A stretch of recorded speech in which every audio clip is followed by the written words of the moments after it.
Shut down ఇంకా కొనసాగుతోంది. ఈరోజు 37వ రోజు. అమెరికా ప్రభుత్వం మూతపడి 37 రోజులైంది. ఇప్పటికీ ప్రభుత్వం మళ్ళీ ఓపెన్ చేస్తారా, నిధులు కేటాయింపు జరుగుతుందా, డెమోక్రాట్లు రిపబ్లికన్లు ఒక అండర్స్టాండింగ్కి వస్తారా అనేది ఎక్కడా క్లారిటీ లేదు. అధ్యక్షుడు ట్రంప్ కూడా నేను ఎక్కడా తగ్గేది లేదు, డెమోక్రాట్లే దారికి రావాలి అని చెప్తున్నారు. ఒబామా ఏవైతే హెల్త్ కేర్ని ప్రవేశపెట్టారో దాని మీద డెమోక్రాట్లు పట్టుకొని కూర్చున్నారు. దాన్ని మళ్ళీ ప్రవేశపెట్టాలని అడుగుతున్నారు. రిపబ్లికన్లు దానికి ఒప్పుకోవటం లేదు. అక్కడ వాళ్ళిద్దరికీ గొడవ వచ్చి సెనెట్లో బిల్లుల్ని ఆపేశారు. దానివల్ల గవర్నమెంట్ షట్ డౌన్ అయింది. ఈరోజు 37వ రోజు. ఇంకెన్ని రోజులు కొనసాగుతుందో తెలియదు. అమెరికా చరిత్రలోనే ఇంత దీర్ఘకాలం షట్ డౌన్ కొనసాగడం ఇదే మొట్టమొదటిసారి అని చెప్పాలి. అంతకుముందు ట్రంప్ ఫస్ట్ టర్మ్లో ఉన్నప్పుడు కూడా అమెరికా గవర్నమెంట్ షట్ డౌన్ అయింది. అప్పుడు 35 రోజులు కొనసాగితే దాన్ని దాటేసి ఇప్పుడు 37 రోజుల వరకు వెళ్ళింది. సో ఇది ఇంకా ఇంకొన్ని రోజులు అవ్వచ్చు అనే తెలుస్తోంది.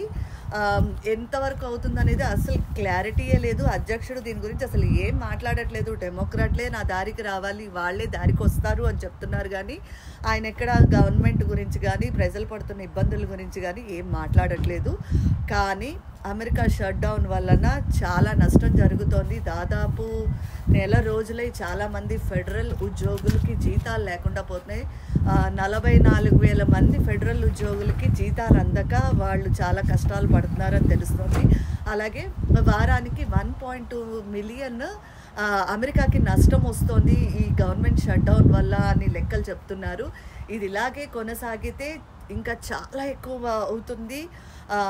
చాలామంది ప్రజలు ఆకలితో అలమటించే అవకాశం ఉన్నదని చెప్తున్నారు. ఇప్పటికే ఫెడరల్ ఉద్యోగులు తమ పిఎఫ్ డబ్బులను వెనక్కి తీసుకుని జీవితాలు గడుపుతున్నారు. ఇంకొక కొన్ని రోజులు పోతే అవి కూడా వాళ్ళ దగ్గర ఉండవు, వాళ్ళ రోడ్డు మీదకి వచ్చే పరిస్థితి అని క్లియర్గా చెప్తున్నారు. అయినా కూడా ఈ లెక్కలన్నీ క్లియర్గా వస్తున్నాయి. అయినా కూడా ఎవ్వరు ఎక్కడ రిపబ్లికన్లు కానీ ట్రంప్ కానీ ఎక్కడ షట్ డౌన్ గురించి మాట్లాడట్లేదు. అసలు దీనికి మేము ఒక సొల్యూషన్ చెప్తామనో డెమోక్రాట్లతో మాట్లాడతామనో ఏమీ మాట్లాడట్లేదు. పైగా ఇంతకు ముందే చెప్పినట్టు డెమోక్రాట్లే మా దారికి రావాలి అంటున్నారు. ఇప్పుడు 4 రాష్ట్రాల్లోని డెమోక్రాట్లు ఎన్నికవడంతో ఈ గొడవ ఇంకొంచెం పెద్దదైందనే చెప్పాలి. జనవరి 1 వరకు వీళ్ళు పదవిలోకి రారు. వచ్చిన తర్వాత మరి సెనేట్లోని వీళ్ళ బలం కొంచెం ఎక్కువయ్యి వాళ్ళు గట్టిగా పోటీ చేస్తారా, అప్పటి వరకు గవర్నమెంట్ షట్ డౌన్ కొనసాగుతుందా, లేకపోతే ఈ లోపలే రాజీకి వస్తారా అనే విషయాలు తెలియాల్సి ఉన్నది. ఇప్పటికైతే అత్యధిక మొత్తం అమెరికా చరిత్రలోనే 15 సార్లు షట్ డౌన్ అవుతే ఈ అత్యంత ఎక్కువ కాలం షట్ డౌన్ అయిన టర్మ్గా ఈసారి నిలిచింది. 37 రోజులు. ఇది ఇంకా కొనసాగుతోంది. అసలైన తొలి వెలుగు. ఫాలో వాట్సాప్ @తొలి వెలుగు official.